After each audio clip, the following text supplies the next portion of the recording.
الحمد لله رب العالمين والصلاة والسلام على أشرف الأنبياء والمرسلين أما بعد فأعوذ بالله من الشيطان الرجيم من همزه ونفخه ونفثه بسم الله الرحمن الرحيم رب اشرح لي صدري ويسر لي أمري واحلل عقدة من لساني يفقه قولي اللهم انفعنا بما علمتنا وعلمنا ما ينفعنا وزدنا علما فبشر عباد الذين يستمعون القول فيتبعون أحسنه أولئك الذين هداهم الله وأولئك هم أولو الألباب أعوذ بالله من الشيطان الرجيم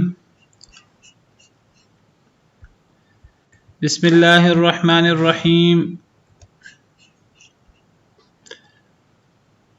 وما لكم لا تقاتلون في سبيل الله والمستضعفين من الرجال والنساء والولدان الذين يقولون ربنا أخرجنا من هذه القرية الظالم أهلها واجعل لنا من لدنك وليا واجعل لنا من لدنك نصيرا جی پڑھیں گے ڈاکٹر صاحب. اور کیا ہو گیا تم نہیں قتل کرتے، تم نہیں قتال کرتے اللہ کی راہ میں. ایک لفظ ہے قتل جس میں قاف تا اور لام ہوتا ہے، درمیان میں الف نہیں ہوتا. قتل یقتل اس کا مطلب ہوتا ہے قتل کرنا، مار دینا کسی کو. اور ایک لفظ ہے جس میں درمیان میں الف آتا ہے، تا اور لام کے درمیان الف آتا ہے. وہ الف بعض دفعہ الف کی صورت میں لکھا ہوتا ہے، بعض دفعہ کھڑی زبر کی صورت میں لکھا ہوتا ہے. تو لا تقاتلون اس میں الف ہے تا اور قاف اور تا کے درمیان، یعنی جو قاف ہے نا فا کلمہ پہلا کلمہ اس کے بعد الف آتا ہے. تو قاتل یقاتل، قاتل یقاتل کا مطلب قتل کرنا نہیں کریں گے. اس کا اصل میں اس کا مطلب ہوتا ہے ایک دوسرے کو قتل کرنے کی کوشش کرنا، ایک دوسرے سے لڑنا. تو اس لیے قاتل یقتل کا مطلب قتل کرنا، اور قاتل یقاتل کا مطلب قتال کرنا یعنی لڑائی کرنا.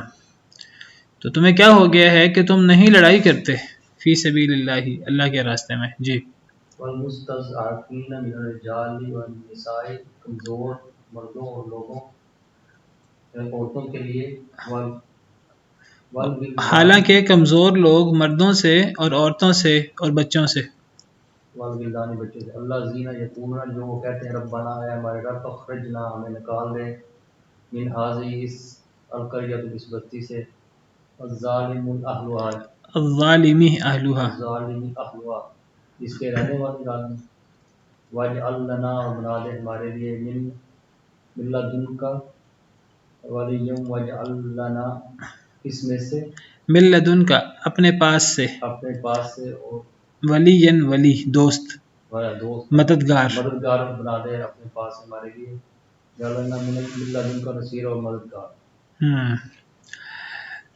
تو اس آیت کریمہ میں بھی پچھلی آیات کی طرح اللہ تعالیٰ جہاد کی اور قتال کی ترغیب دے رہے ہیں کہ ایک مومن اسے اپنا بچاؤ خود کرنا ہے، اسے ہتھیار تیار کرنے ہیں، اسے تیاری کرنی ہے اپنے دشمنوں کے خلاف. ایک مومن کو طاقتور ہونا چاہیے اور ایک مومن کو طاقت حاصل کرنے کی ہر ممکن کوشش کرنی چاہیے. جیسے ہم نے کل پڑھا یا ایھا الذین آمنوا خذوا حذرکم، اے ایمان والو اپنا بچاؤ پکڑو. اچھا ہم کل ایک بڑا اہم پوائنٹ رہ گیا. چلیے جو ہم نے آیت کریمہ پڑھی تھی کہ اے ایمان والو، اب ہمارا موضوع شروع ہوا ہے کہ مسلمانوں کو اپنا دفاع مضبوط کرنا چاہیے. بات یہاں سے شروع ہوئی ہے. اچھا مسلمانوں کو اپنا دفاع مضبوط کرنا چاہیے، اپنا بچاؤ پکڑنا چاہیے، اور ساتھ ہی جہاد کی بات شروع ہو گئی، یعنی قتال کی بات شروع ہو گئی جو جہاد کی ایک صورت ہے. پہلے حکم ہوا کہ اے ایمان والو اپنا بچاؤ پکڑو یعنی اپنا دفاع مضبوط کرو، اور ساتھ ہی فرمایا کہ نکلو پھر اکیلے اکیلے ٹولیوں کی صورت میں یا پھر نکلو اکٹھے، جیسے حالات ہوں ویسے نکلو. دیکھیے ایک طرف دفاع کی بات ہو رہی ہے اور ایک طرف نکلنے کی بات ہو رہی ہے. تو اس سے پتہ لگتا ہے کہ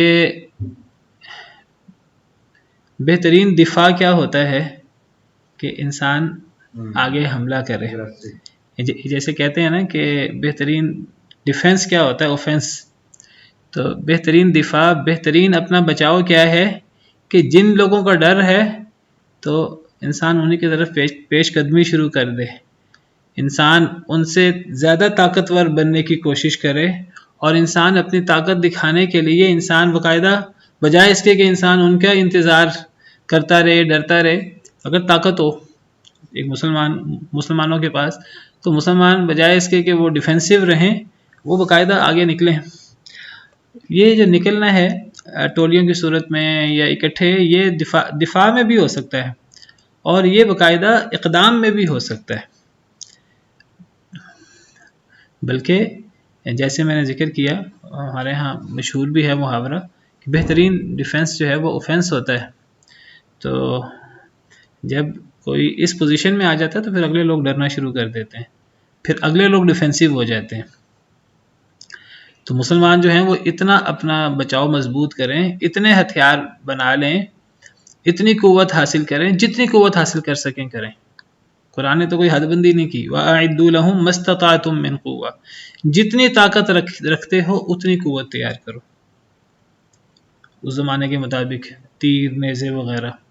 اور آج کل کے مطابق یہ جو اصل نبی صلی اللہ علیہ وسلم نے اس کی تشریح کی قوت کی کہ اس سے مراد پھینکنا ہے. اور آج دیکھیں، آج میزائل سازی اور یہ سب چیزیں، تو اس میں جتنی ترقی کی جا سکے تو ترقی کرنی چاہیے. وَمِن رِبَاطِ الْخَيْلِ، گھوڑوں کو باندھنا. اس زمانے میں گھوڑوں پر ہوتی تھی، آج گھوڑے آج بھی استعمال ہوتے ہیں، آج ٹینکوں پر ہوتی ہے، ٹینک اور اس قسم کی چیزیں، بختر بند گاڑیاں وغیرہ. جو تیاری کی جا سکے وہ تیاری کرنی چاہیے. اور یہ صرف ڈیفینسو ہو کے معاملہ نہیں ہوگا، اس میں باقاعدہ دفاع میں بھی نکلنا ہوگا، اور باقاعدہ اس میں اقدام بھی کرنا ہوگا. اقدام ہوگا تو پھر کافر لوگوں کو تھوڑا چین آئے گا، تھوڑا سکون آئے گا، ورنہ وہ ہر وقت وہ حملہ کرنے کے چکر میں ہوں گے، اور مسلمان جو ہیں وہ جو ہیں ڈیفینسو ہوں گے. مسلمانوں کو بھی پھر نبی صلی اللہ علیہ وسلم نے جب دیکھا کہ جنگ بدر، جنگ احد، جنگ خندق، آپ نے فرمایا اب وہ نہیں آئیں گے، اب ہم جائیں گے. اور پھر ایسے ہی ہوا. آپ دیکھ لیں فتح خیبر ہے، پھر فتح مکہ ہے، حنین، اور پھر نبی صلی اللہ علیہ وسلم نکلے ہیں. اور پھر جب نبی صلی اللہ علیہ وسلم نکلے ہیں پھر کسی کو ضرورت نہیں ہوئی پھر مسلمانوں پر حملہ کرنے کی. اور آپ حیران ہوں گے، جنگ تبوک، آپ کو پتہ جنگ تبوک کس کے خلاف تھی؟ 9 ہجری میں کہ 10 ہجری میں جو آپ نکلے، وہ کس کے خلاف تھی؟ وہ سپر پاور کے خلاف تھی، وہ روم کے خلاف تھی. اصل میں نبی صلی اللہ علیہ وسلم کو اطلاع ملی تھی کہ رومی لوگ جو ہیں، روم جو زمانے کی روم اور فارس، رومی عیسائی تھے اور فارسی جو ہیں وہ پارسی تھے، آگ پرست تھے. تو یہ دو اس زمانے میں سپر پاورز تھیں، یہ آپس میں بھی لڑتے رہتے تھے. تو نبی صلی اللہ علیہ وسلم کو اطلاع ملی کہ رومی لوگ جو ہیں وہ مسلمانوں کی فتوحات بہت بڑھ گئی تھیں، اور اب جو سپر پاورز ہوتے ہیں ان کے جاسوس بھی پھر بڑے ہر طرف. تو ان کے ہاں اب یہ بات چیت شروع ہو گئی کہ یہ مسلمان تو یہ بڑے. نبی صلی اللہ علیہ وسلم بھی خط لکھے تھے آپ نے صلح حدیبیہ کے دوران، آپ نے باقاعدہ سپر پاورز کو بھی خط لکھے تھے. تو آپ کو خبر ملی کہ وہ لوگ مسلمانوں پر حملہ کرنے کی تیاری کر رہے ہیں کہ مسلمان اب اتنے طاقتور ہو رہے ہیں تو مسلمانوں کا کلا کما کیا جائے اور ان کی طاقت کو توڑا جائے. جب آپ کو یہ خبر ملی تو بجائے اس کے کہ آپ نے ان کے آنے کا انتظار کیا، آپ باقاعدہ مدینہ منورہ سے نکل کر، آج تبوک مدینہ منورہ سے تقریباً 700 کلومیٹر کے فاصلے پر ہے. اس زمانے میں آپ دیکھیں 700 کلومیٹر کا فاصلہ جو ہے مکہ مدینہ، یہ جو 400 کلومیٹر کے قریب ہے، یہ 8 دن میں سفر طے ہوتا تھا. یہ 20 دن میں سفر طے کر کے، سخت گرمی کا موسم، اور پھر وہ پھلوں کے، کھجوروں کے پکنے کا موسم، اور پھر لمبا سفر، بڑی مشکلات کے ساتھ مسلمان جو ہیں وہ تبوک کے مقام پر پہنچے.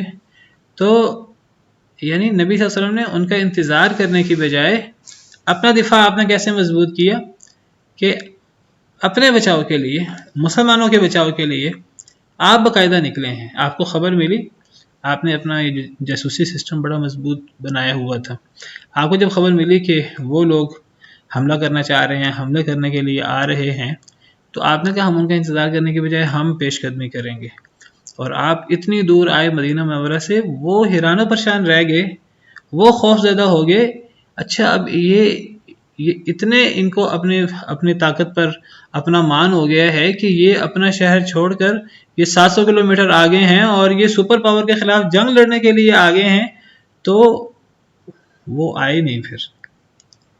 پھر مسلمان وہاں کتنے دن انتظار کر کے، یہ جنگ تبوک میں جنگ نہیں ہوئی، لڑائی نہیں ہوئی، تو دھاک بٹھا کے آپ سمجھیے کہ مسلمان ایک لحاظ سے فتح حاصل کر کے اور اپنا ایک روب پیدا کر کے، نبی صلی اللہ علیہ وسلم کے تو اللہ نے ویسے روب رکھا ہوا تھا، نصرت بالرعب مسیرۃ شہر، ایک مہینے کی مسافت سے دشمن پہ میرا روب طاری ہو جاتا ہے، تو باقاعدہ عملی طور پر بھی روب قائم کیا، سپر پاور کے خلاف جو ہے باقاعدہ پیش قدمی کی ہے، اور پوری طرح پیغام دے کر، میسیج دے کر، وہاں 20-25 دن، کتنے دن ہے مجھے یاد نہیں ہے، وہاں باقاعدہ انتظار کر کے، وہاں ٹھہر کر، وہ حیران و پریشان کہ یہ ان کے پاس اتنے وسائل ہیں اور یہ اتنا یہ حوصلہ مند ہو گئے ہیں کہ یہ باقاعدہ ہم سے لڑنے کے لیے دفاع کرنے کی بجائے، یہ وہاں ہمارا انتظار کرنے کی بجائے، یہ تو ہمارے ہی علاقوں کی طرف آگے ہیں اور یہ ہماری ہی سرحدوں پہ آگے ہیں، تو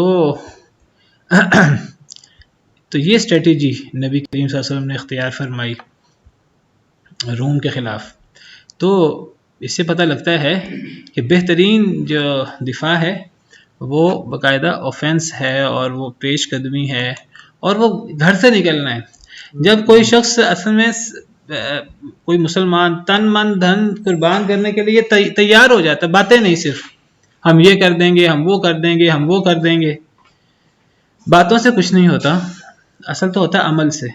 جب انسان عمل کرنے پر اور سب کچھ قربان کرنے پر تیار ہو جاتا ہے، پھر اللہ کی مدد بھی پھر آتی ہے۔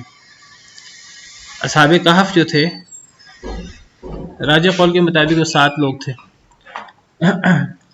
تو اصحاب کہف جب وہ گھر سے نکلے ہیں تو پھر اللہ نے مدد کی ہے۔ جب وہ سر سے کفن باندھ کر، سب کچھ چھوڑ چھاڑ کر، اللہ پہ بھروسہ کر کے گھر سے نکلے ہیں، تو پھر اللہ کی مدد ان کے ساتھ شامل حال ہوئی ہے۔ سورہ کہف میں اللہ تعالیٰ فرماتے ہیں وَرَبَطْنَا عَلَىٰ قُلُوبِهِمْ إِذْ قَامُوا، جب وہ کھڑے ہو گئے باقاعدہ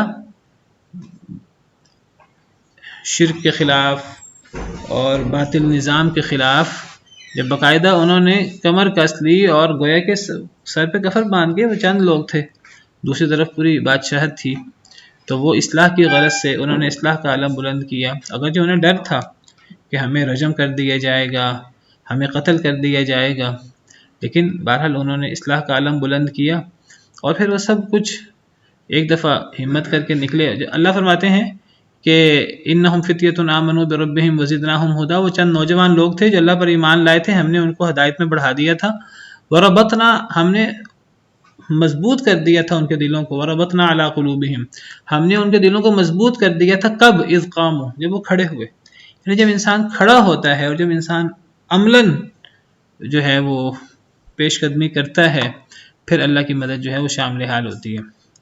تو بہرحال تو اب پیچھے جہاد اور قتال کی باتیں ہو رہی ہیں، تو یہاں اللہ تعالیٰ مزید ابھار رہے ہیں۔ اللہ فرماتے ہیں کہ تمہیں کیا ہو گیا ہے کہ تم اللہ کے راستے میں لڑائی کیوں نہیں کرتے؟ والمستضعفین من الرجال والنساء، اور حالانکہ کمزور لوگ مردوں سے، عورتوں سے اور بچوں سے، الذین، وہ جو، یقولون، وہ کہتے ہیں، ربنا، اے ہمارے رب، اخرجنا، ہمیں نکال دیں، من هذه القریۃ، اس بستی سے، الظالم اہلھا، اس کے رہنے والے بہت ظالم ہیں، یعنی تمہارے بھائی، تمہارے مسلمان بھائی مرد، عورتیں تمہاری مسلمان بہنیں، تمہارے بچے مسلمانوں کے کمزور، اپنے علاقوں میں وہ کمزور ہیں، ان علاقوں کے رہنے والے جو کافر لوگ ہیں وہ ظالم لوگ ہیں، وہ ظلم زیادتی کرتے ہیں، تمہارے مسلمان بھائی بہن، تمہارے مسلمان بوڑھے، عورتیں، بچے، وہ ظلم کا شکار ہیں، اور تم اپنے گھروں میں بیٹھے ہو، تمہیں اپنے گھروں میں بیٹھنے کی بجائے تمہیں مسلمانوں کی مدد کرنی ہے، تمہیں بوڑھوں کی مدد کرنی ہے، عورتوں کی مدد کرنی ہے، بچوں کی مدد کرنی ہے، کیونکہ وہ کوئی اور نہیں ہے، وہ تمہارے مسلمان بھائی ہیں۔ اور مسلمان تو ایک جسد واحد کی طرح ہوتے ہیں، مسلمان تو ایک جسم کی طرح ہیں۔ مثل المؤمنین، نبی صلی اللہ علیہ وسلم نے ارشاد فرمایا، صحیح حدیث ہے، آپ نے فرمایا کہ مسلمانوں کی مثال کیسے ہے؟ قرآن میں اللہ تعالیٰ فرماتے ہیں انما المؤمنون اخوہ، سارے مسلمان آپس میں بھائی بھائی ہیں، کوئی فرق نہیں ہے ایک مسلمان کا دوسرے مسلمان سے۔ اور حدیث مبارکہ میں ہے مثل المؤمنین ترى المؤمنین فی تراحمهم وتوادهم وتعاطفهم، صحیح بخاری کی حدیث ہے کہ تم دیکھو گے مسلمانوں کو ایک دوسرے پر رحم کرنے میں، ایک دوسرے سے محبت کرنے میں، ایک دوسرے پر شفقت کرنے میں، کمثل الجسد، ایک جسم کی طرح ہے، اذا اشتكى عضوا تداعى له سائر جسده، ایک عضو کو، ایک حصے کو تکلیف ہوتی ہے، ایک حصہ بیمار ہوتا ہے، تداعى له سائر جسده بالسهر والحمى، پورا جسم اس کو نیند نہیں آتی، پورے جسم پہ بخار ہو جاتا ہے۔ آپ کو پتہ بخار ہوتا ہے، بخار بذات خود تو کوئی بیماری نہیں ہے، بخار تو یہ بتاتا ہے جسم میں کہیں نہ کہیں انفیکشن ہے۔ تو جسم کے ایک حصے میں انفیکشن کی وجہ سے، ایک حصے میں خرابی، شکایت کی وجہ سے پورے جسم پہ بخار ہو جاتا ہے اور پورے جسم کو نیند نہیں آتی۔ تو مسلمانوں کی مثال تو یہ ہے۔ یہ کیسے ہو سکتا ہے کہ ایک علاقے میں مسلمان وہ خوف میں زندگی گزار رہے ہوں، ہر وقت انہیں دھڑکا لگا ہے کہ اب ظلم ہوگا، اب زیادتی ہوگی، اب ظالم لوگ ہمارے گھروں میں گھس آئیں گے، ان کی جان مال محفوظ نہیں ہے، اور تم اپنے گھروں میں آرام کر رہے ہو، یہ کیسے ہو سکتا ہے؟ تو تمہیں لڑائی کرنی ہے، تمہیں اللہ کے راستے میں نکلنا ہے، اللہ کے راستے میں تمہیں قتال کرنا ہے۔ تو اب یہ مسلمان امت ہے، امت کا کام ہے۔ اب مسلم امہ جو ہے اس کے اندر سے اب یہ جذبہ ہی ختم ہو جائے تو پھر اللہ معاف کرے، اسلام پھر اس نام کا ہے۔ باقی بہانے تو پھر بہت سارے ہوتے ہیں، جسے بہانے پیش کرنے ہوتے ہیں، بہانے تو بہت سارے ہوتے ہیں، اور جو بہانے پیش کر رہا ہوتا ہے اسے بھی پتہ ہوتا ہے۔ بل الانسان علی نفسہ بصیرہ ولو القی معاذیرہ، انسان اپنے نفس کے بارے میں انسان پوری بصیرت رکھتا ہے، چاہے انسان جتنے مرضی ادھر پیش کرے، انسان کو پتہ ہوتا ہے کہ میری خرابی کہاں ہے۔ تو یہ بحیثیت مسلمان ہم سب کی ذمہ داری ہے، ہماری حکومتوں کی، اور اپنی حکومتوں کو بھی تیار ہم نے ہی کرنا ہے۔ جس طرح باقی معاملات میں ہم جو ہیں وہ ان کو تیار کرنے کی کوشش کرتے ہیں، اپنا احتجاج بلند کرتے ہیں، یہ بھی ہمارا ہی معاملہ ہے، ہم سب کا ہی معاملہ ہے۔ تو بہرحال اللہ فرماتے ہیں کہ تمہیں کیا ہو گیا، تم لڑائی کیوں نہیں کرتے اپنے مسلمان بھائیوں کی مدد کے لیے؟ تمہارے کمزور لوگ مردوں میں، عورتوں میں، بچوں میں، وہ جو کہتے ہیں اے ہمارے رب ہمیں نکال دیجیے اس بستی سے، الظالم اہلھا، جس کے رہنے والے بہت ظالم ہیں، وجعل لنا من لدنک ولیا، اور بنا دیں ہمارے لیے اپنے پاس سے کوئی مددگار، کوئی مدد کرنے والا، اور بنا دے ہمارے لیے اپنے پاس سے نصیرہ، مددگار، ہمارے لیے کوئی ایسا والی بنا جو مسلمانوں کے امور کا دھیان رکھے، ہمارے لیے کوئی ہمارے اپنے پاس سے خاص مددگار بنا۔ تو کمزور لوگ تو یہ دعائیں کر رہے ہیں اور دیگر مسلمان گھروں میں بیٹھے ہیں، یہ کیسا ایمان ہے؟ والعیاذ باللہ۔ تو اللہ تعالیٰ جہاد پر ابھارتے ہوئے اللہ فرماتے ہیں کہ اپنے مسلمان مظلوم بھائیوں کی مدد کے لیے جہاد کرو۔ تو جہاد کی ترغیب ہے ان آیات میں، قتال کی ترغیب ہے۔ تو فرمایا الذین آمنوا یقاتلون فی سبیل اللہ، وہ لوگ جو ایمان لائے وہ لڑتے ہیں اللہ کے راستے میں۔ قتال وہ ہوتا ہے جو اللہ کے راستے میں ہوتا ہے۔ اصل میں لڑائی برائے لڑائی ہے تو کوئی نیکی نہیں ہے، لڑائی تو تب نیکی بنتی ہے جب وہ اللہ کے راستے میں ہو، اللہ کے راستے میں ہوگی تو وہ نیکی ہوگی، ورنہ تو لڑائی سے بڑا شر کیا ہے؟ ایک دوسرے سے لڑنا بڑنا کوئی اچھا کام ہے؟ ایک دوسرے کو مارنا، ایک دوسرے کو زخمی کرنا، ایک دوسرے کو قتل کرنا، اس سے تو بڑی غلط چیز کوئی نہیں ہے۔ لیکن جب یہ اللہ کے لیے ہو جائے گی، جب انسان اللہ کے لیے اپنے دفاع میں لڑے، کوئی انسان کو دشمن آ جائے تو انسان دشمن سے دفاع کرتے ہوئے انسان مارا جائے، وہ بھی شہید ہے۔ اپنے دفاع میں انسان مارا جائے وہ بھی شہید ہے۔ انسان اپنے دوسرے مسلمان بھائیوں کے دفاع کرے، ان کی حمایت کرے، اور ان کی حمایت کے لیے انسان لڑائی کرے، انسان اللہ کے دین کو غالب کرنے کے لیے انسان جو ہے وہ لڑائی کرے، تو لڑائی وہ ہوتی ہے جو لِتَكُونَ كَلِمَةُ اللَّهِ هِيَ الْعُلْيَا، اللہ کے کلمے کو بلند کرنے کے لیے ہوتی ہے۔ لڑائی وہ نہیں ہے جو ہماری ذاتی مفادات کے لیے ہو، زمینوں کے لیے ہو، ہماری ذاتی عصبیتوں کے لیے ہو۔ جو لوگ ذاتی عصبیت کے لیے، ذاتی زمینوں کے لیے، اور جو لوگ ریاکاری کے لیے لڑتے ہیں، یہ کوئی نیکی نہیں ہے، بلکہ یہ تو وبال ہی وبال ہے، اللہ معاف کرے۔ تو ایمان والے وہ لڑتے ہیں اللہ کے راستے میں، اللہ کے حکم کے مطابق لڑتے ہیں۔ والذین کفروا یقاتلون فی سبیل الطاغوت، اور کافر لوگ لڑتے ہیں فی سبیل الطاغوت، طاغوت کے راستے میں، طاغوت کے راستے میں۔ طاغوت سے مراد شیطان بھی ہوتا ہے، اور طاغوت سے مراد ہر وہ چیز ہے جس کی اللہ کے علاوہ عبادت کی جائے اور وہ اپنی عبادت پہ راضی ہو۔ کوئی کفر کا امام ہو، کافروں کا امام ہو، لوگوں کو اپنے پیچھے لگا لے کہ لوگ اس کی بات مانیں، چاہے وہ الوہیت کا دعویٰ کرے چاہے نہ کرے، کیونکہ کسی کی بات ماننا یہ بھی تو اللہ کا ہی حق ہے۔ اگر کوئی کہے کہ اللہ کی بات ماننے کی بجائے میری بات مانو، تو یہ بھی تو طاغوت ہی ہے۔ تو کافر لوگ جو ہیں وہ اللہ کے راستے میں نہیں لڑتے، وہ طاغوت کے راستے میں لڑتے ہیں، وہ شیطان کے راستے میں لڑتے ہیں، وہ اپنے دنیاوی مفادات کے لیے اپنی حمیتوں کے پیچھے لڑتے ہیں۔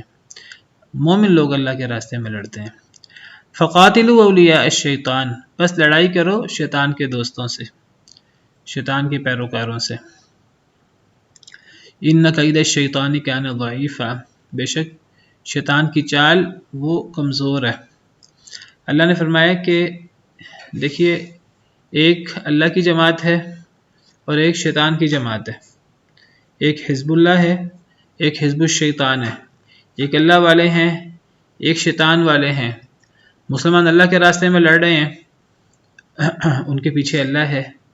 کافر لوگ وہ اللہ کے بالمقابل اب کون سی طاقت ہے؟ اللہ کے بالمقابل کوئی ایسی طاقت تو نہیں ہے جو معبود ہو، اللہ معاف کرے، معبود تو ایک ہی ہے، اللہ رب العالمین ہی۔ اللہ کے بالمقابل جو اللہ کا مقابلہ کر رہا ہے وہ اللہ کی مخلوق ہی ہے، شیطان، لیکن اللہ نے اختیار دیے ہے اور اس نے اللہ سے مہلت مانگی ہے قیامت تک، اور اللہ نے اس پر لعنت کی ہے اپنا حکم نہ ماننے کی وجہ سے، تو وہ اب اللہ کے مقابلے میں آیا ہوا ہے، اور وہ سمجھتا ہے کہ آدم کی وجہ سے مجھ پر لعنت کی گئی ہے، آدم کی وجہ سے مجھے اللہ نے نکال دیا ہے یہاں سے، آسمانوں سے، فرشتوں سے، تو اس کو پتہ میں نے اب جہنم میں جانا ہے، تو وہ کہتا ہے کہ میں اپنے ساتھ زیادہ سے زیادہ انسانوں اور شیطانوں کو، جنوں کو زیادہ سے زیادہ اپنے ساتھ جہنم میں لے کے جاؤں، تو وہ اللہ کے بالمقابل اب وہ لوگوں کو ورغلاتا ہے، اور اللہ نے اسے یہ اختیار دیا ہے آزمائش کے لیے، تاکہ دنیا کے اندر آزمائش باقی رہے۔ تو مسلمانوں کے پیچھے اللہ رب العالمین ہے، کفار کے پیچھے شیطان ہے۔ یہ بات تو واضح ہے کہ شیطان کا اور اللہ کا کوئی مقابلہ تو ہے نہیں، کبھی بھی شیطان نہیں جیت سکتا اللہ کے بالمقابل۔ یہ کیسے ہو سکتا ہے کہ مخلوق خالق کے مقابلے میں جیت جائے؟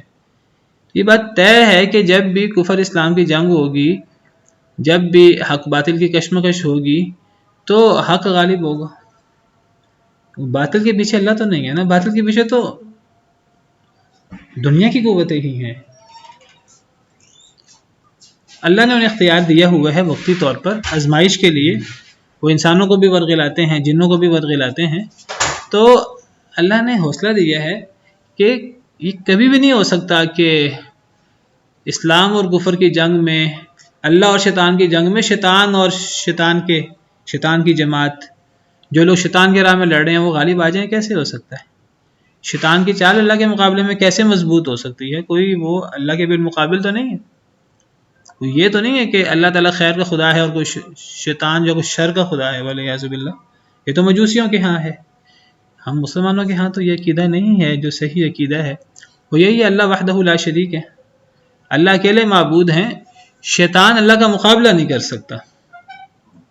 باقی اللہ نے دنیا کے اندر آزمائش کے لیے اسے مہلت دی ہوئی ہے قیامت کے لیے، قیامت تک کے لیے. اللہ نے کہا تو نے جو کوشش کرنی ہے کوشش کر، تو بھی جہنم میں جائے گا اور جو تیرے بہکاوے میں آ جائیں گے وہ بھی جہنم میں جائیں گے. تو اب شیطان اللہ کے بالمقابل، اسلام کے بالمقابل، حق کے بالمقابل اب اپنی جماعت اکٹھی کر رہا ہے اور لوگوں کو ورغلا رہا ہے. اللہ نے یہ بات طے کر دی ہے کہ کبھی بھی شیطان اور شیطان کی جماعت اور شیطان کی تدبیریں وہ غالب نہیں آ سکتی.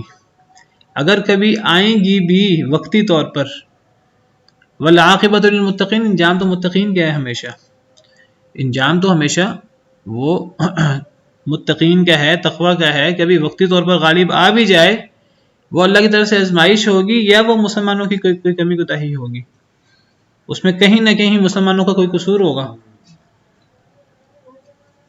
اس میں بھی اللہ کی حکمتیں ہوتی ہیں. جنگ احد کے حوالے سے ہم نے سورہ آل عمران تفصیل سے پڑھی ہے، تو ہم نے کتنا تفصیل سے پڑھا کہ جنگ احد کے اندر جو نقصان ہوا مسلمانوں کا اس کی وجوہات کیا تھی. بہت تفصیل کے ساتھ ہم نے یہ چیزیں پڑھی ہیں. تو یہ ایک کتنا بڑا حوصلہ ہے. اور اللہ نے کتنا، دیکھیے یہ جنگیں جو ہیں ان کے پیچھے اصل بہادری اور اصل حوصلہ ہوتا ہے، اصل دل ہوتا ہے. اصل تو نہ تعداد ہوتی ہے، نہ اصل ہتھیار ہوتے ہیں. کم من فئۃ قلیلۃ غلبت فئۃ کثیرۃ باذن اللہ. کتنی چھوٹی چھوٹی جماعتیں بڑی بڑی جماعتوں پر اللہ کے حکم سے غالب آئی ہیں. تو اصل چیز تو جذبہ ہوتا ہے، اور اللہ تعالیٰ قرآن کریم کے اندر ہمارا یہ جذبہ بیدار کرتے ہیں، دلوں کو اللہ تعالیٰ مضبوط کرتے ہیں، اور اللہ تعالیٰ بار بار حوصلہ دیتے ہیں کہ یہ ممکن نہیں ہے کہ اسلام کفر کی جنگ میں اسلام مغلوب ہو جائے، کیونکہ اسلام کے پیچھے اللہ رب العالمین ہے اور کفر کے پیچھے شیطان ہے. شیطان کا اور اللہ کا کوئی مقابلہ نہیں ہے. ان کید الشیطان کان ضعیفا، شیطان کی کمزور، ہر حال میں کمزور ہے شیطان کی چال. حق اور باطل میں کبھی باطل حق کے سامنے ٹھہر نہیں سکتا. جاء الحق وزهق الباطل ان الباطل كان زهوقا. حق آ گیا، باطل چلا گیا. باطل کا کام ہی جانا ہے، یہ باطل کا کام ہی نہیں ہے حق کے مقابلے میں وہ ٹھہر سکے، وہ حق کا مقابلہ کر سکے. یہی بات نبی صلی اللہ علیہ وسلم نے فتح مکہ کے موقع پر بتوں کو توڑتے ہوئے آپ نے کی تھی، اور قرآن کریم میں اللہ نے آیات اتاری ہوئی ہیں. اللہ فرماتے ہیں بل نقذف بالحق علی الباطل فیدمغه فاذا هو زاهق. یہ جو ہمیشہ حق باطل کی کشمکش ہوتی ہے، اس حق اور باطل کی کشمکش میں اللہ فرماتے ہیں ہم حق کو باطل کے سر پر مارتے ہیں، اور باطل کا سر پھٹ جاتا ہے، حق باطل کے دماغ تک جا پہنچتا ہے، اور باطل پھر چلا جاتا ہے، باطل پھر شکست کھا جاتا ہے.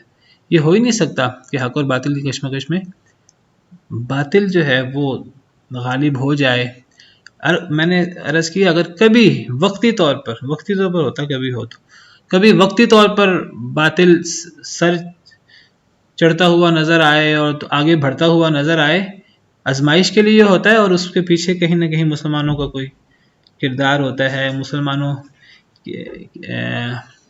کی منافقت ہوتی ہے، کسی جگہ پر سازشیں ہوتی ہیں، کسی جگہ پر میر جعفر اور میر صادق ہوتے ہیں.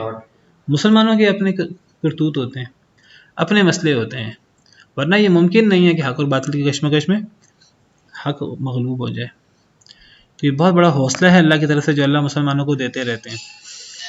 الم تر الی الذین قیل لهم کفوا ایدیکم. کیا آپ نے نہیں دیکھا ان لوگوں کی طرف جنہیں کہا گیا کفوا ایدیکم، روکے رکھو اپنے ہاتھوں کو، واقیموا الصلاۃ وآتوا الزکاۃ، اور قائم کرو نماز کو اور دو زکوٰۃ. فلما کتب علیہم القتال، پس جب فرض کر دیا گیا ان کے اوپر قتال، اذا فریق منہم، اچانک ایک گروہ ان میں سے، یخشون الناس، ڈرنے لگا لوگوں سے، کخشیت اللہ، اللہ کے ڈرنے کی طرح، او اشد خشیہ، یہ اس سے بھی زیادہ ڈرنا. اللہ فرما رہے ہیں کہ مسلمانوں کو فوراً اسلام کے شروع میں لڑنے کی اجازت نہیں دی گئی تھی. اصل میں یہ بھی اللہ کے حکم سے ہوتا ہے کہ مسلمانوں نے کب لڑنا ہے کب نہیں لڑنا. میں نے آپ کو ذکر کیا، لڑنا برائے لڑنا یہ کوئی کام نہیں ہے، لڑائی برائے لڑائی یہ کوئی کام نہیں ہے. لڑائی وہ ہے جس سے کوئی فائدہ ہو، جو اللہ کے راستے میں ہو، جس سے دین کو غلبہ ملے. لڑائی وہ فائدہ مند ہے، لڑائی برائے لڑائی کوئی کام نہیں ہے۔ لڑائی ہمارا یعنی منزل نہیں ہے کہ بس ہم نے لڑنا ہے، ہمارا اصل گول کیا ہے؟ اصل گول لڑائی نہیں ہے، اصل گول ہے اسلام کا غلبہ۔ اب اسلام کا غلبہ جیسے بھی ہو، اسلام کا غلبہ دعوت سے ہو تو دعوت، اسلام کا غلبہ اخلاق سے ہو تو اخلاق، اسلام کا غلبہ مال خرچ کرنے سے ہو تو مال خرچ کرنا، اسلام کا غلبہ جان کی قربانی دینے سے ہو تو جان قربان کرنا۔ یعنی اسلام کے غلبے کے لیے، دین کے غلبے کے لیے تن من دھن سب کچھ قربان کرنے پر تیار ہونا، یہ ہے اصل میں جہاد، یہ ہے اصل میں قتال۔ اور اس قتال کو قتال فی سبیل اللہ کہتے ہیں، جو اللہ کے راستے میں ہوتا ہے۔ تو آپ کو پتہ ہے کہ اسلام کے شروع میں قتال کی اجازت نہیں ملی، کیونکہ اسلام کے شروع میں قتال کرنے کا فائدہ نہیں تھا، مسلمانوں کی تعداد کم تھی۔ دیکھیے صرف لڑائی بڑائی لڑ لینا اور لڑ کر چاہے مر ہی جائے کوئی انسان، مرنا کوئی کام نہیں ہے۔ ایک انسان کہے کہ جی چلو کچھ نہیں ہوگا تو کم از کم مجھے شہادت تو ملے گی نا۔ بھئی آپ کی شہادت سے کیا کوئی اسلام کو فائدہ ہو رہا ہے؟ اگر تو کسی کے مرنے سے اسلام کو فائدہ ہو رہا ہے تو اس کو تو ہم شہادت کہیں گے، اگر کسی کے مرنے سے اسلام کو فائدہ نہیں ہو رہا تو پھر وہاں مرنے کی کیا ضرورت ہے؟ پھر بہتر ہے کہ انسان اپنی جان کو بچا کر رکھے اور انسان زندہ رہے اور انسان اور طریقوں سے اسلام کو غالب کرنے کی کوشش کرے۔ تو شروع دور میں، مکی دور میں مسلمانوں کو لڑنے کی اجازت نہیں تھی، مدینہ منورہ میں بھی آ کر فوراً لڑائی کی اجازت نہیں ملی، کچھ دیر بعد لڑائی کی اجازت ملی۔ تو شروع میں کچھ لوگ، دیکھیے مسلمانوں میں بڑے جذبے والے لوگ بھی تھے، اور خاص طور پر جو شروع کے مسلمانوں بہت جذبے والے تھے، جو ان کی تربیت ہوئی ہے اور جو ان کا مقام ہے وہ مقام بعد والے مسلمانوں کا نہیں ہے۔ تو مسلمان بعض دفعہ نبی صلی اللہ علیہ وسلم سے کہتے ہیں کہ ہمیں لڑنے کی اجازت دیں، یہ ہم پہ ظلم کرتے ہیں، زیادتی کرتے ہیں، آپ کو تنگ کرتے ہیں، تو ہمیں موقع ملے ہم ان سے لڑائی کریں، ہم اپنی جانیں قربان کریں، ہم ان کو بتا دیں کہ ہم کیا کر سکتے ہیں، ہم کیسے آپ کا دفاع کر سکتے ہیں، کیسے اپنا دفاع کر سکتے ہیں، کیا ہوگا زیادہ سے زیادہ مارے ہی جائیں گے۔ اللہ نے اجازت نہیں دی شروع میں یہی حکم ہوتا تھا، فاعف عنہم واصفح، صبر کریں، درگزر کریں، معاف کریں، تسبیح کریں، اللہ کا ذکر کریں، صبر کریں، حوصلہ کریں۔ تو اسی بات کی طرف اشارہ ہے کہ اے نبی صلی اللہ علیہ وسلم، کیا آپ نے ان لوگوں کو نہیں دیکھا کہ جنہیں کہا گیا تھا پہلے کفوا ایدیکم، روکے رکھو اپنے ہاتھوں کو، واقیموا الصلاۃ وآتوا الزکاۃ، اور قائم کرو نماز اور زکوٰۃ دو۔ شروع میں تھا کہ ابھی لڑنا نہیں ہے، ابھی لڑنے کا زیادہ فائدہ نہیں ہے، تو ابھی لڑائی نہیں کرنی، ابھی درگزر کرنا ہے، ابھی معاف کرنا ہے، جانے دو، یہ ظلم زیادتی کرتے ہیں تب بھی جانے دو۔ اسلام کو غالب ہونا چاہیے، مسلمان زیادہ ہونے چاہیے، تربیت ہونی چاہیے۔ شروع میں نماز زکوٰۃ کا حکم تھا، ابھی لڑائی کی اجازت نہیں تھی۔ فلما کتب، پھر وہ وقت آ گیا جب اللہ کی حکمت ہوئی کہ جب قتال فرض کر دیا گیا، جب قتال کے بارے میں حکم ہو گیا کہ اب قتال کرنا ہے، اب لوگ خوش ہو گئے۔ جو لوگ پہلے کہتے تھے کہ لڑائی کی اجازت کب ہوگی، کب ہم ہتھیار چلا سکیں گے، کب ہم اپنے بہادری کے جوہر دکھائیں گے، وہ لوگ وہی تھے مکہ مکرمہ میں تو منافقین تھے ہی نہیں، وہ تو وہی لوگ تھے جو پکے ٹھکے مسلمان تھے۔ تو مسلمان انتظار میں تھے کب ہمیں لڑائی کی اجازت ملتی۔ آخر کار لڑائی کی اجازت ملی مدینہ میں۔ اللہ فرماتے ہیں بس جب فرض کیا گیا ان کے اوپر قتال، اذا فریق منہم، اچانک ان میں سے ایک گروہ، سارے نہیں، زیادہ تو اچھے مسلمان تھے، ایک گروہ منافقین زیادہ تر مدینہ منورہ میں تھے، ایک فریق ان میں سے وہ ڈرنے لگا لوگوں سے، کخشیت اللہ، اللہ سے ڈرنے کی طرح۔ وہ لوگوں سے، کافروں سے، ہم کافروں سے کیسے لڑ سکیں گے، کافروں کی تعداد زیادہ ہے، کافروں کے پاس ہتھیار زیادہ ہیں، اگر یہ عرب پورے اٹھ کر ہمارے خلاف آ جائیں تو ہم کیا کریں گے۔ ایک فریق لوگوں سے ایسے ڈرنے لگا جیسے اللہ سے ڈرا جاتا ہے۔ وہ لوگ جتنے بھی ہو جائیں تو تمہارے ساتھ اللہ ہے، اللہ اکیلا ہی اصل میں تو لوگوں کو کافی ہے۔ اگر اللہ ہمارے ساتھ ہے تو پھر ڈرنے کی کیا ضرورت ہے؟ وہ لوگوں سے ایسے ڈرنے لگے جیسے اللہ سے ڈرا جاتا ہے. او اشد خشیہ، بلکہ اس سے بھی زیادہ سخت ڈرنا. یہاں او عام طور پر یا کے معنی میں آتا ہے، یا یہ یا پھر یہ، یعنی وہ لوگوں سے ایسے ڈرنے لگے جیسے اللہ سے ڈرتے ہیں، یا لوگوں سے ایسے ڈرنے لگے کہ جیسے اللہ سے بھی زیادہ ڈر ہوتا ہے. اب اللہ سے ڈرنے کی طرح لوگوں سے ڈرے کہ اللہ سے ڈرنے سے بھی زیادہ لوگوں سے ڈرے. اگر او کا معنی کریں یا، تو یا یہ. اب دونوں میں سے صحیح بات کیا ہے؟ وہ لوگوں سے اللہ کی طرح ڈرے کہ اللہ سے بھی زیادہ ڈرے. تو او کا معنی ہمیشہ صرف یا نہیں ہوتا. او کا ایک معنی ہوتا ہے یا، اور او کا ایک معنی ہوتا ہے بلکہ. یہاں او بلکہ کے معنی میں ہے، یہ یا کے معنی میں نہیں، اختیار کے معنی میں نہیں ہے، یہ بلکہ کے معنی میں ہے. یعنی ایک بات کرنے کا انداز ہے، ایک محاورہ ہے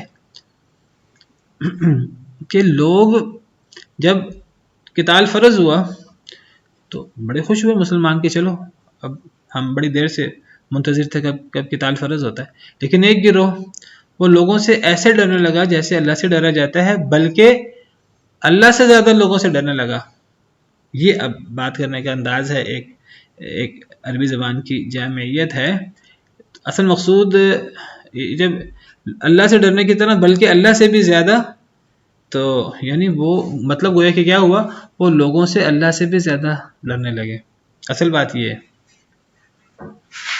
اور اللہ سے زیادہ ڈرنا تو بہت دور کی بات ہے، اللہ کی طرح ڈرنا ہو، یہ کتنی بڑی گستاخی ہے اللہ تعالیٰ کی. تو وہ صرف اللہ کی طرح نہیں ڈرے لوگوں سے، وہ اللہ سے بھی زیادہ لوگوں سے ڈرے. تو او بلکہ کے معنی میں. تو او قرآن کریم میں بہت سی جگہ پر یا کے معنی میں ہے، لیکن کئی جگہوں پر او بلکہ کے معنی میں، جیسے یہاں ہے، یا جیسے قرآن کریم کی آیت ہے ثم قست قلوبکم من بعد ذلک فہی کالحجارۃ او اشد قسوہ. یہود کے بارے میں اللہ فرماتے ہیں سورہ بقرہ میں، پھر سخت ہو گئے ان کے دل اس کے بعد، پھر وہ پتھروں کی طرح ہو گئے یا اس سے بھی زیادہ سخت. اب یہاں سوال پیدا ہوا کہ یہود کے دل پتھروں کی طرح ہوئے کہ پتھروں سے زیادہ ہوئے، پتھروں کی طرح ہو گئے یا اس سے زیادہ سخت ہو گئے؟ دونوں میں سے صحیح بات کیا ہے؟ تو اصل میں یہ یا کے معنی میں نہیں، یہ او بلکہ کے معنی میں ہے. میرے دو تین منٹ یہ او بلکہ کے معنی میں، یعنی ان کے دل پتھر کی طرح سخت ہو گئے، بلکہ پتھر سے بھی زیادہ سخت ہو گئے. اور پتھر کی طرح سختی کتنی بڑی سختی ہوتی ہے؟ تو وہ پتھر کی طرح سخت ہو گئے بلکہ پتھر سے زیادہ سخت ہو گئے، کیونکہ پتھر بھی اللہ کے ڈر سے گر جاتے ہیں. پتھروں کے اندر بھی اللہ کے ڈر سے نمی آ جاتی ہے، چشمے جاری ہو جاتے ہیں. کئی پتھر پھٹ جاتے ہیں اللہ کے خوف سے، کئی پتھروں سے نہریں جاری ہو جاتی ہیں. ان کے دل تو پتھروں سے بھی زیادہ سخت ہو گئے کہ کسی قسم کا اثر ہی نہیں ہوتا، اللہ کا قرآن سن کے بھی اثر نہیں ہوتا. تو او بلکہ کے معنی میں. تو ایک فریق ان میں سے ڈرنے لگا لوگوں سے جیسے اللہ سے ڈرنے کی طرح یا اس سے بھی زیادہ سخت ڈرنا. وقالوا ربنا، اور انہوں نے کہا اے ہمارے رب، لما کتبت علینا القتال، کیوں آپ نے فرض کیا ہمارے اوپر لڑائی کو. باقاعدہ اللہ سے شکوہ کرنے لگے کہ اللہ تعالیٰ اتنی جلدی لڑائی کو فرض کر دیا ہے، اتنی جلدی لڑائی کو کیوں فرض کیا؟ لولا اخرتنا، وہ کہنے لگے ربنا اے ہمارے رب، لما کتبت علینا القتال، کیوں آپ نے مقرر کر دیا ہمارے اوپر لڑائی کو. لولا اخرتنا، کیوں نہیں آپ نے مہلت دی ہمیں، الی اجل قریب، ایک قریبی مدت کی.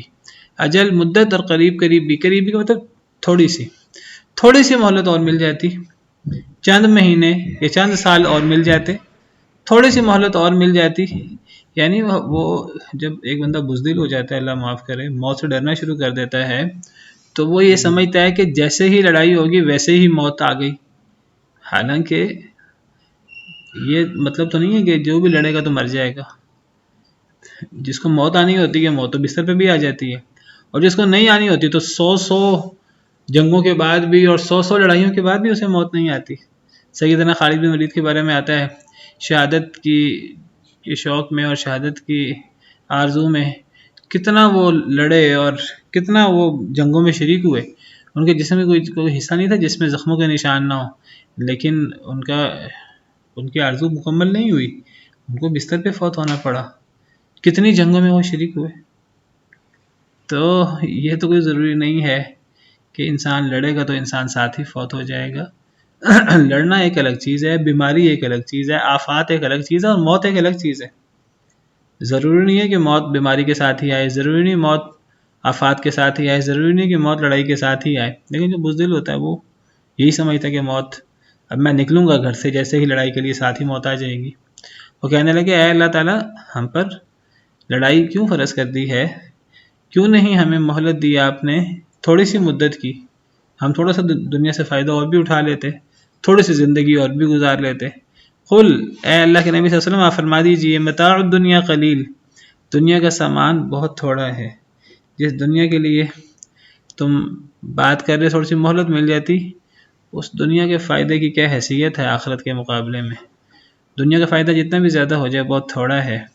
والآخرۃ خیر لمن اتقى، اور آخرت زیادہ بہتر ہے ان کے لیے، اس کے لیے جو ڈرے۔ تو آخرت تو ہر لحاظ سے بہتر ہے۔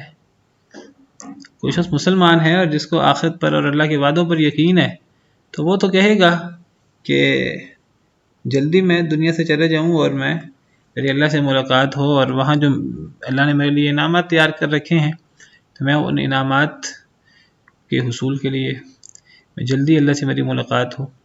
تو فرمایا دنیا کا فائدہ تھوڑا ہے اور آخرت زیادہ بہتر ہے اس شخص کے لیے جو ڈرے۔ اصل میں کل میں نے ذکر کیا تھا کہ مسلمانوں کے مغلوب ہونے کی اور ذلت کی ایک بڑی وجہ قتال کو، جہاد کو چھوڑنا ہے اور موت کا ڈر ہے۔ تو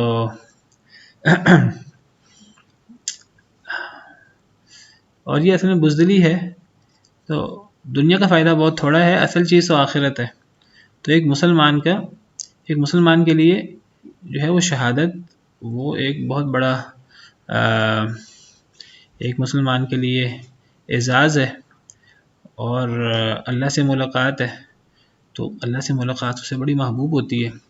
تو فرمایا دنیا کا فائدہ بہت تھوڑا ہے اور آخرت زیادہ بہتر ہے اس کے لیے جو ڈرے۔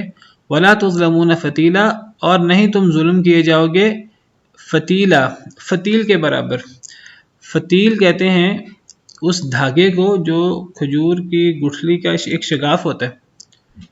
کھجور کی گٹھلی گول ہوتی ہے تو اس میں ایک شگاف ہوتا ہے، اس شگاف میں ایک دھاگا ہوتا ہے، تو اس دھاگے کو فتیل کہتے ہیں۔ اللہ تعالیٰ فرماتے ہیں کہ آخرت سے کسی کو کیا ڈرنا ہے، موت سے کسی کو کیا ڈرنا ہے، موت کے بعد کسی پر ذرہ برابر بھی، کھجور کی گٹھلی کے دھاگے کے برابر بھی ظلم نہیں ہوگا، اور جہاں تک یعنی کسی نے جرم کیا ہو تو وہ ایک دھاگے کے برابر بھی زیادہ بدلہ نہیں ملے گا۔ ہاں جو نیکیاں کی ہوں گی ان نیکیوں کا بدلہ بہت زیادہ ملے گا۔ تو ایک مومن کے لیے تو آخرت ہر لحاظ سے بہتر ہوتی ہے، آخرت زیادہ بہتر ہے، ڈرنے والے کے لیے ذرہ برابر ظلم نہیں ہوگا۔ تو پھر جہاد سے جی چرانے کی اور ڈرنے کی اور موت سے ڈرنے کی کیا ضرورت ہے؟ سبحان ربک رب العزت عما یصفون وسلام علی المرسلین والحمد للہ رب العالمین۔